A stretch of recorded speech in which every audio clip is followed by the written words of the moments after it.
내 진정 사모하는 친구가 되시는 구주 예수님은 아름다워라. 산 밑에 백합화요 빛나는 새벽별 주님 영원할 길 아주 없도다. 우리 제일 좋은 음식은 언제 먹어야 제맛이죠? 아, 배고플 때. 제가 그거 질문 드리는 건 아닌데. 자, 제일 맛있는 거는 처음에 먹는 게 좋을까요? 아껴놨다가 마지막에 먹는 게 좋을까요? 처음부터요? 야, 우리 성도님들 좀 순서가 정확하시네요. 또 보니까. 예. 제가 딸기 먹는 법을 요리사한테 배웠어요. 그 딸기를 먹을 때 뭐 없어서 못 먹지 못 먹는 법을 모르진 않잖아요. 그런데 딸기를 그렇게 먹으라고 하더라고요. 딸기가 이렇게 뾰족한 부분과 이제 잎사귀가 있는 쪽이 있는데 두 부분으로 나눠 먹어야 맛있대요. 먼저는 앞에 있는 부분을 베어 먹고 씹은 다음에 그리고 나서 이제 그 나머지 부분을 먹어야 딸기 맛이 더 달고 풍미가 오래 간다고 하더라고요. 그 왜 그러냐 그랬더니 앞에 부분이 더 달대요. 더 단 부분을 먼저 먹어야 전체가 맛있게 느껴지지 그냥 한꺼번에 먹어버리면 어떤 거는 시기도 하고 어떤 건 달기도 한데 그렇다고 하더라고요. 우리가 어떤 분들은 좋은 거, 맛있는 거 아껴놨다가 똥되죠. 예. 너무 아껴놨다가 나중에 좀 써먹으려 보려고 하면은 다 지나가 갖고 유통기한 지나고 먹을 수 없고 사용할 수 없어 갖고 아무 소용없는 경우들을 우리가 보게 됩니다. 좋은 것, 귀한 것. 오늘 이 시간 바로 지금이 가장 내 삶의 좋은 때임을 기억할 수 있는 복된 저와 여러분 되기를 주의 이름 간절히 소원합니다. 제가 이 말씀 드리는 까닭은요. 가장 중요한 것이 가장 마지막에 언급되는 게 사실은 뭐 먹는 거나 다른 거는 몰라도 어떤 이야기의 흐름에서는 가장 중요한 것 그리고 가장 좋은 것이 마지막에 언급되기 마련인데 하나님의 말씀은 때로는 완전히 그 순서가 달라질 때가 있어요. 우리 지난 시간부터 이제 성막에 관해서 함께 나누겠다라고 말씀을 드렸습니다. 성막이나 성전이나 제일 중요한 부분으로 차지하는 것이요. 제가 성막이 원래 이 모양은 아닌데 이 텐트를 찾다 보니까 이게 나왔더라고요. 어쨌든 이 성막이나 성전이나 제일 중요한 것은 제일 안쪽에 위치한 한 물건입니다. 그게 뭘까요? 바로 언약궤, 법궤, 뭐 이렇게 표현을 해요. 증거궤, 언약궤, 법궤, 증거궤 다 똑같은 말입니다. 자, 이게 가장 안쪽에 위치하기도 하고 가장 중요한 부분이기도 합니다. 왜냐면은요, 하나님께서 이 언약궤를 통해서 임재하신다. 모세에게 말씀하셨기 때문인 거예요. 그러니까 한마디로 말하면 하나님 임재의 상징은 언약궤예요. 사실은 성막이 중요하지 않아요. 성막은 일종의 어떻게 보면은요. 알맹이는 언약궤고 성막은 이 언약궤를 감싼 포장지와 같은 역할을 감당하는 겁니다. 우리가 뭐 포장지가 중요한 건 사실은 아니잖아요. 알맹이잖아요. 그렇게 놓고 보면은 이 언약궤가 제일 중요한데 놀라운 것은요. 우리가 보통 이제 보게 되면은 건물을 짓고 그 안에 내용물을 채워넣는 경우는 봐도 내용물을 먼저 챙겨놓고 그 내용물에 맞춰서 건물을 짓는 경우는 없잖아요. 근데 성막은 달라요. 성막은 언약궤를 중심으로 만들어진 것입니다. 그러다 보니까 하나님께서 이제 모세에게 너 이제 언약궤를 만들게 될 거야. 이 성막을 만들게 될 거야. 라고 할 때 제일 먼저 이거부터 만들어라. 라고 한 것이 바로 언약궤였다라고 하는 사실이죠. 이 언약궤 어떠한 모양이고 어떠한 형태로 만들어지는가 오늘 본문의 말씀을 우리 함께 읽습니다. 시작. 그들은 조각목으로 궤를 짜되 길이는 2규빗 반, 너비는 1규빗 반, 높이는 1규빗 반이 되게 하고 아멘. 뭔 규빗이 나오고 뭐 반반 이게 뭔 말인가 또 그렇게 생각하실 수 있는데 이게 어떻게 보면은 길이의 단위를 나타내는 말이 우리와 좀 달라서 그런 거죠. 언약궤는 히브리어로 아론 하버리스라고 이야기합니다. 근데 여기에서 이 규빗이라고 하는 이 단위를 측정하는 이 기준은요, 팔꿈치에서부터 중지, 그러니까 손가락 제일 끝 부분까지를 나타내는 의미로 대략 한 45cm 정도가 되는 거예요. 그러니까 한 규빗이면 45cm가 나오게 되는 거죠. 그러니까 두 규빗 반이라고 하면 112cm 정도. 그러니까 길이는 112cm, 세로는 67cm, 높이는 67cm. 그렇게 이제 되는 겁니다. 그리고 이 언약궤의 골격을 이제 나타내는데 이 네 골격이죠. 외 골격과 내 골격 뭐 이렇게 나눌 수 있고, 어떻게 보면은 내 골격과 겉을 싸는 포장 뭐 그렇게 이제 이야기할 수도 있는데, 내 골격은 무엇으로 만들라고 성경이 말하고 있죠? 내 골격, 내 골격 안에 채워 넣는 거. 그 뭐죠? 나무로 만들라고 합니다. 나무. 조각목, 조각목. 이 조각목이라고 이제 이야기하는데, 여러분 혹시 이 나무 조각목이 뭔지 되게 궁금하지 않으세요? 예, 어떤 나무일까? 뭐 물론 우리가 어떤 나무인지까지 알 필요는 굳이 없어요. 그런데 예? 아니에요. 자, 성경을 보면은 여러 다양한 나무들이 언급됩니다. 방금 말씀하신 것처럼 감람나무도 있고 뭐 이제 여러 나무가 있는데, 여러분 혹시 우리나라에는 몇백 종의 나무가 서식하고 있는 줄 아십니까? 저도 몰랐어요. 그러니까 찾아보니까 아는 거고, 제가 뭐 잘난 척하려는 건 아닌데, 우리나라에는 대략 900여 종의 나무가 서식을 하고 있다고 해요. 그런데 그 중에 제일 많은 나무 뭐예요? 그렇죠. 이제 소나무가 예전에는 제일 많았다고 하는데 요즘은 참나무가 더 많다고 얘기하더라고요. 근데 참나무는 뭐 여러 다양한 종류가 더 있으니까요. 어쨌든 간에 우리나라 900여 종의 나무 가운데 제일 많은 거는 대표적으로 소나무와 참나무입니다. 그리고 그 나머지 20개의 나무가 그 900여 종을 대부분 차지한다는 거예요. 그러니까 그 20개 종이 굉장히 뭐 다양한 뭐 나무들이 포진되어 있는데, 그 20여 종에는 포함이 되지는 않은데요. 제가 오늘 소개해드릴 나무가 하나 있습니다. 뭘까요? 예, 이거 딱 꽃 보면 아시겠죠? 아카시아. 근데 제가 아카시아를 굳이 여러분들이 알고 계시기 때문에 한글로는 안 쓰고 영어로 또 잘난 척 하려고 썼어요. 근데 이 우리가 아는 아카시아가 그냥 아카시아가 아니에요. 예. 보면은 우리가 1972년도에 그 발표된 동요 과수원길 아시죠? 동구밭 과수원길 아카시아 꽃이 활짝 폈네. 맞아요. 예. 그 아카시아가 노래로도 나오고 하다 보니까 굉장히 친숙합니다. 그리고 요즘은 껌이 없어졌다고 하는데 옛날에는 껌이 많았잖아요. 근데 그 껌 중에 보면 아카시아 껌. 그 아카시아 뭐 향이 나는 껌이다라고 해서 굉장히 유명하기도 하고, 또 우리한테 이 아카시아가 되게 친숙하죠. 뭘로? 꿀. 그렇죠. 꿀. 예. 그만큼 이 아카시아가 꿀로도 많이 나온다는 거는 전국 각지에 많다는 거예요, 적다는 거예요? 많다는 거죠. 예, 그러니까 이 전국 각지에 없는 곳이 없는 이 나무가 바로 이 아카시아입니다. 그런데 제가 앞서 말씀인 것처럼 제가 굳이 이 아카시아라고 안 써도 다 아시겠지만은 한글로 안 하고 영어로 잘난 척하려고 쓴 건 아니고요. 이게 원래 명칭이에요. 우리나라 아카시아는 원래 이거예요. 자, 이 앞에 있는 말이 뭐냐면 수도라고 읽어요. 예, 뭐 대한민국 수도 뭐 그런 얘기가 아니라 영어로 읽으면 수도예요. 수도 아카시아. 이 수도라고 하는 말이 뭐냐면 가짜란 뜻이에요. 그러니까 우리가 알고 있었던 그 아카시아는 가짜 아카시아다. 이 아카시아 진짜는 그러면 뭐냐라고 했을 때 진짜 아카시아가 이거예요. 완전히 달라요. 예. 꽃도 다르죠. 모양도 다르고 색깔도 다릅니다. 이 진짜 아카시아는 아프리카에 주로 있다고 합니다. 아프리카나 호주 그쪽 지역.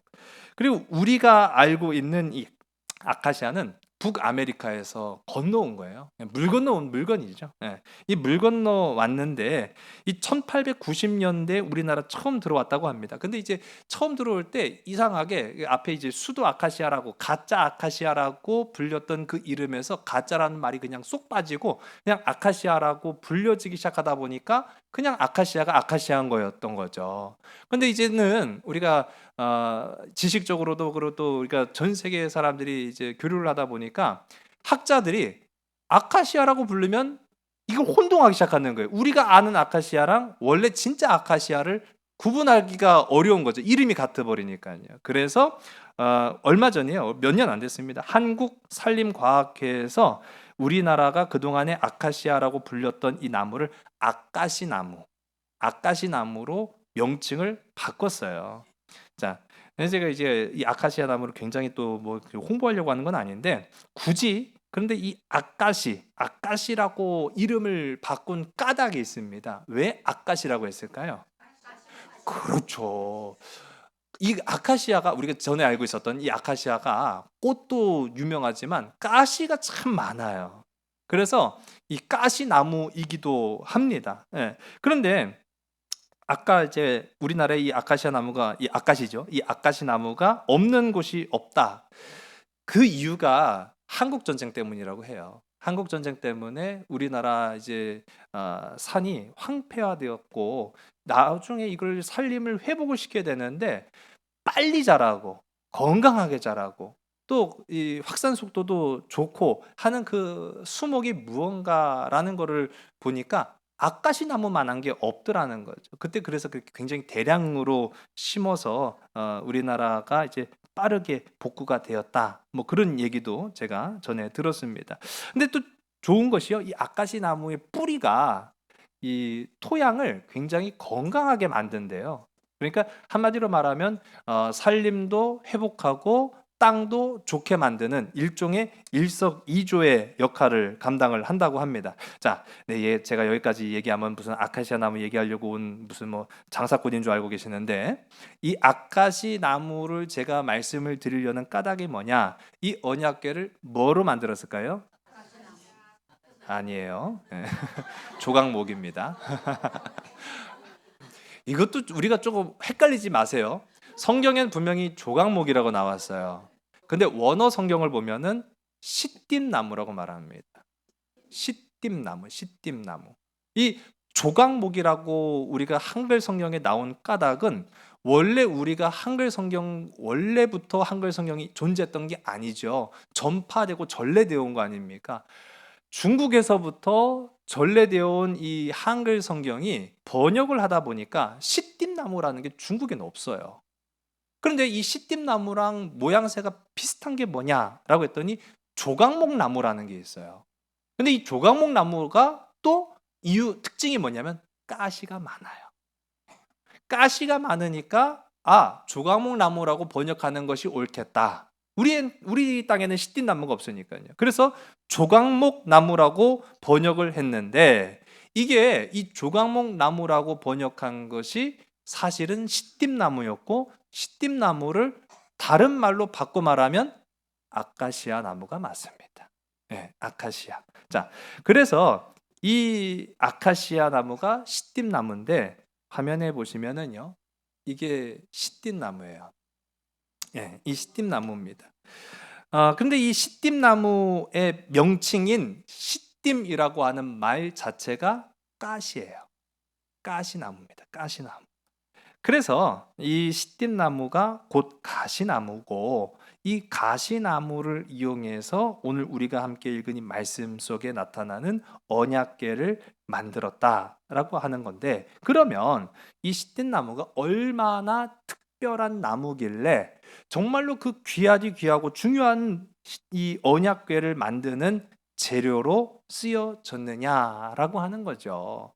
여러분 성경에는 시띠나무 말고도 나무 이름들이 많이 언급되고 아까 말씀하신 것처럼 이제 감람나무, 올리브나무도 있고요. 또 특별히 대표적으로 가구를 만들거나 건축물에 사용하는 아주 유명한 나무가 있죠. 그렇죠. 레바논의 백향목이라고 하는 그 나무도 있어요. 그런데 왜 굳이 시띠나무로 언약궤를 만들었을까? 왜 그랬을까요? 화면을 보시면 이유를 알 수가 있어요.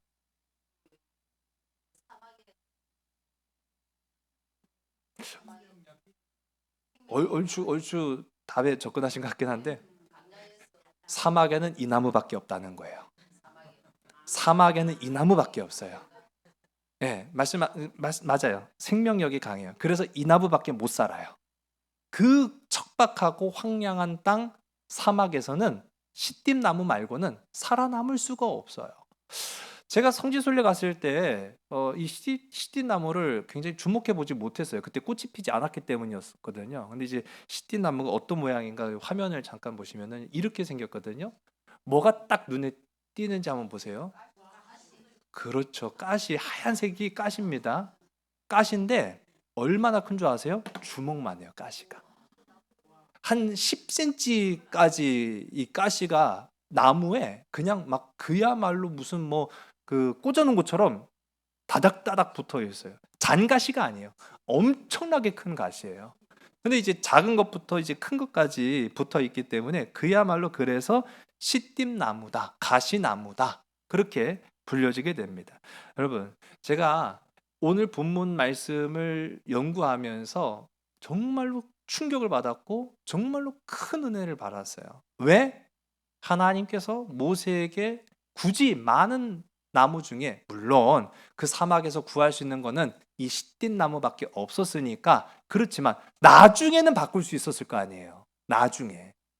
지금 광야를 지나갈 때가 아니라 나중에 성전 생활할 때는 얼마든지 나무 바꿀 수 있잖아요. 그런데 왜 굳이 시띠 나무였을까? 제가 하나님이 이게 큰 은혜라는 거예요. 이게 하나님의 은혜예요. 여러분, 우리는요, 이 시띠나무처럼 하나님이 쓰시기에 적합한 사람들이 아니에요. 우리는요, 진짜 가시돋친 인간들이에요. 가시돋친 인간들인데 그 좋은 나무를 제쳐놓고 척박한 환경 속에서도 끝까지 살아남아 서 있는 자를 하나님은요, 품으시고 귀하고 아름다운 곳에 사용하신다라는 것이 이 시띠나무를 통한 하나님의 은혜인 줄로 믿으신 여러분 되시기 바랍니다.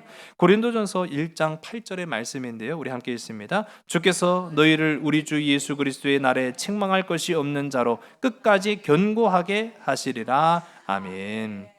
여러분, 끝까지 견고하게 이 척박한 세상이라는 삶의 환경 속에서 시띠 나무처럼 견디고 버티는 복된 저와 여러분 되기를 주의 이름 간절히 소원합니다. 시띠 나무로 이제 네 골격을 만들어 놓고 그 위에 뭘로 이제 씌우는 거죠? 그렇죠. 네, 금으로 씌우는 겁니다. 자, 순금이라고 성경은 표현하고 있어요. 순금은 순도가 굉장히 높은 걸 말하는 거잖아요.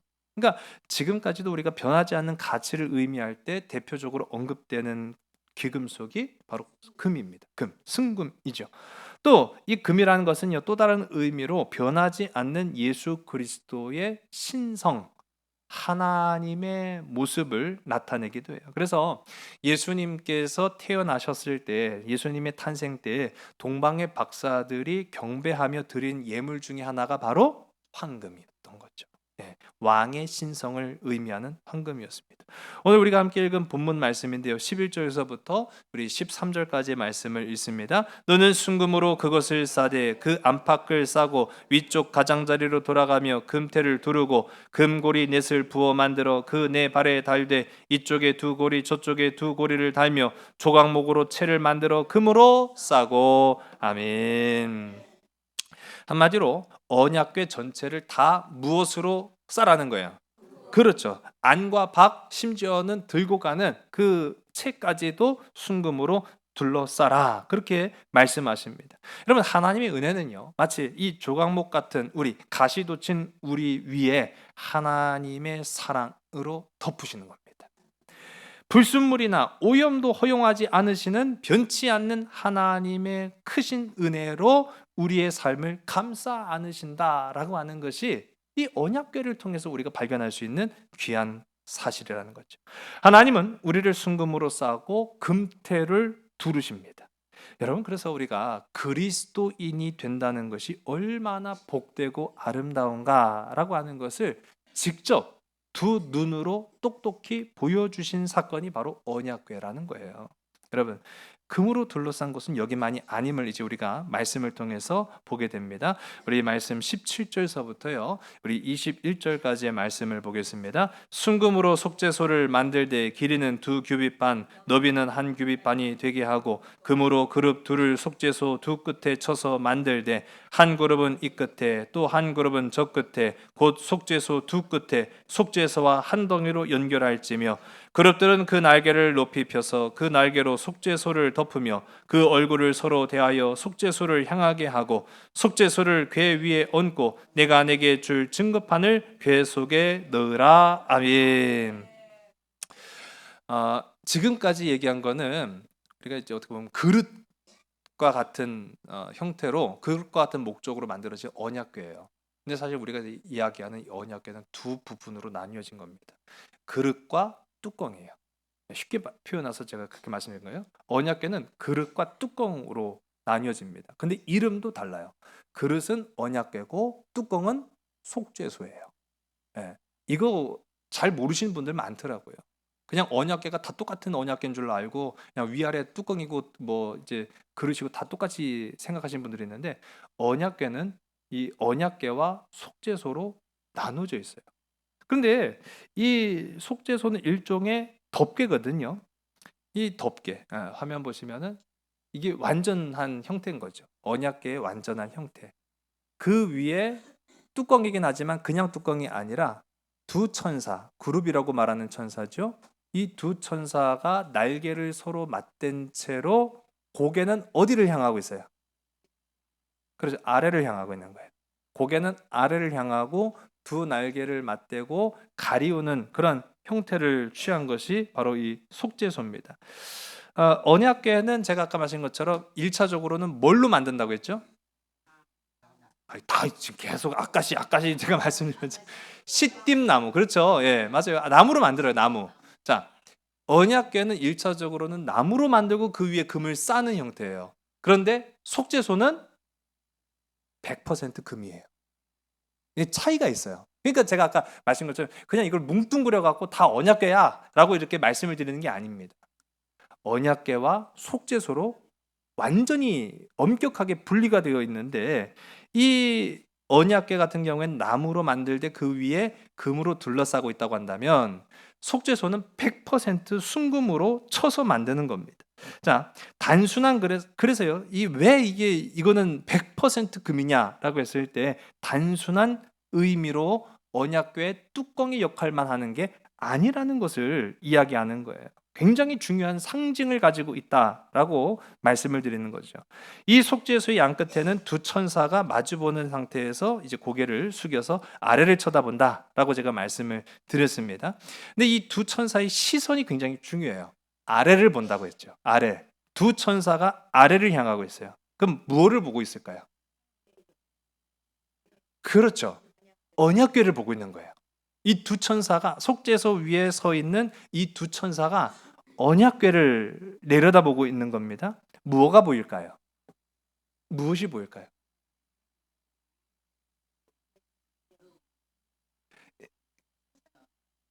오늘 말씀 속에는 딱 한 가지가 언급이 되어 있어요.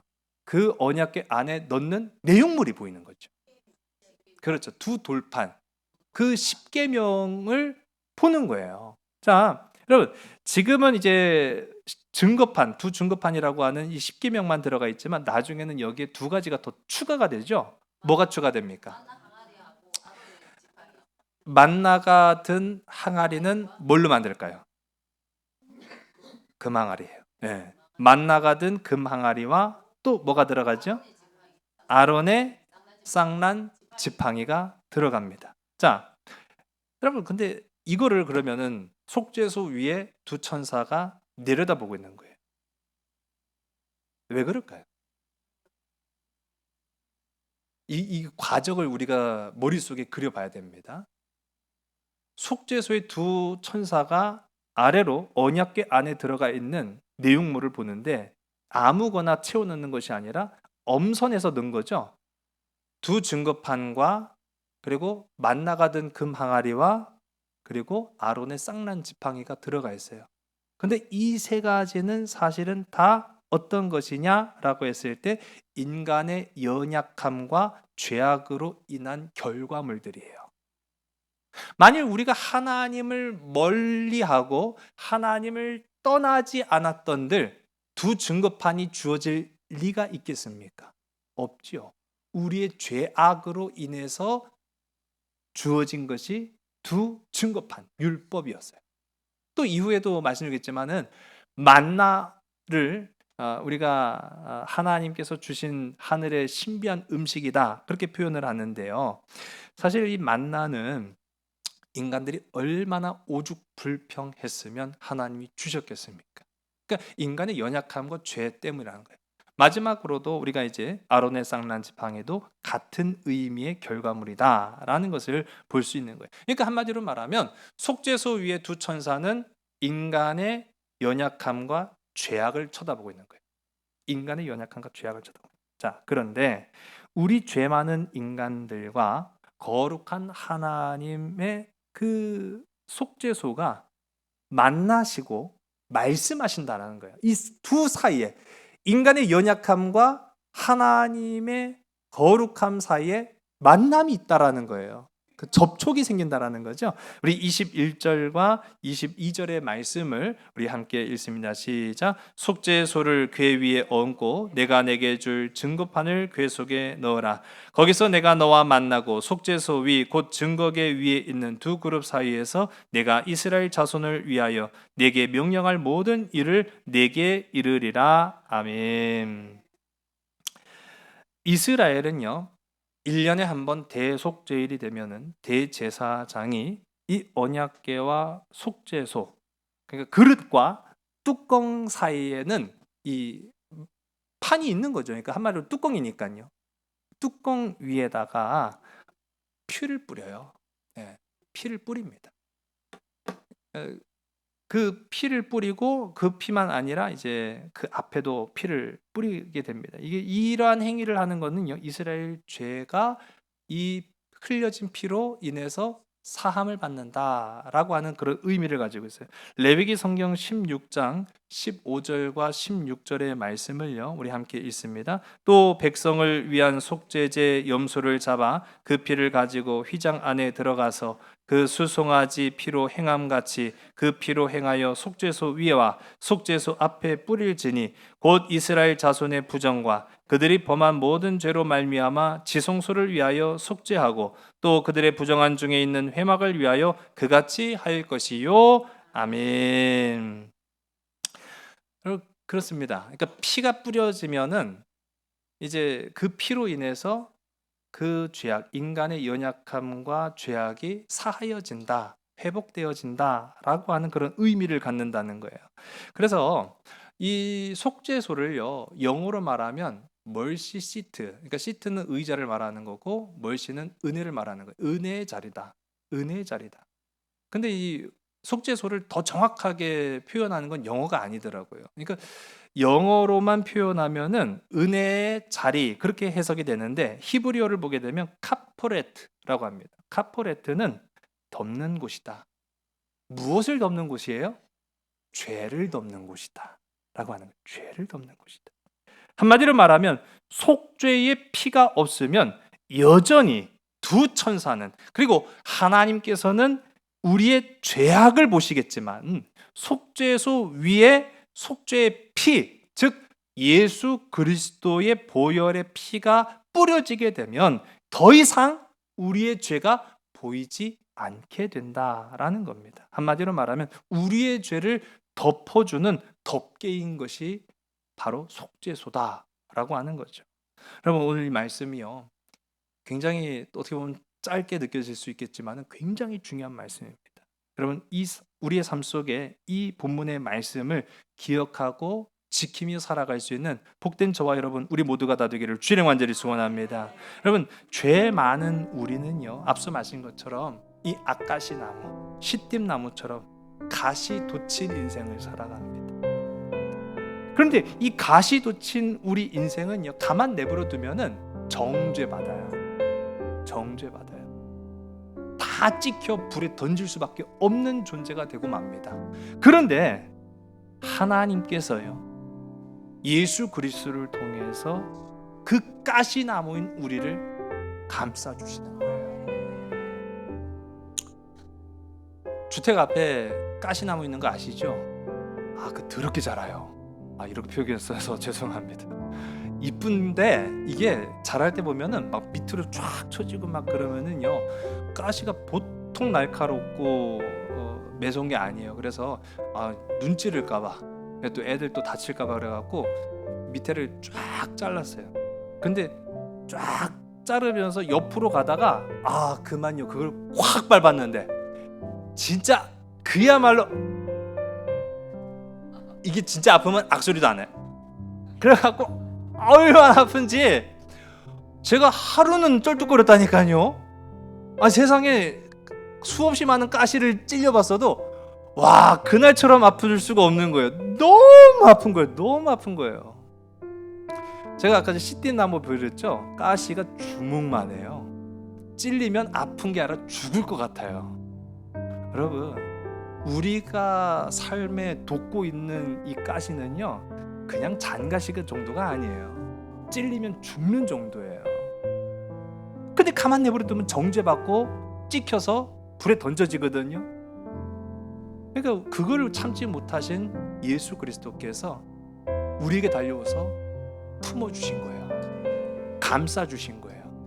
피를 철철 흘리시면서까지도 아파하지 않으시고, 물론 아프셨겠죠. 우리 주님이 십자가를 생각해보면 명확하지 않습니까? 품어주신 거예요. 그러니까요, 하나님이 더 이상 우리를 정죄하지 못한 거죠. 누구로 인하여? 예수 그리스도의 보혈의 피로 인해서. 여러분, 그 덕분에 우리가 지금 이 시간에 살아가고 있는 줄로 믿으시기 바랍니다. 그런데 우리는 여전히 죄와 사망에 쌓여서 분노와 미움의 눈으로 여전히 가시돋친 인생들을 살아갈 때가 참 많죠. 이제 우리가 필요한 것이 바로 이겁니다. 이 언약궤의 은혜입니다. 이 속죄소의 사랑입니다. 이걸 우리가 마음속에 간직하고 살아가는 거예요. 그것이 바로 성경은 말하기를 성령의 감동으로 살아가라 라고 이야기합니다. 여러분, 누군가의 허물과 죄를 덮어주지 않고는요, 하나님의 음성을 들을 수가 없습니다.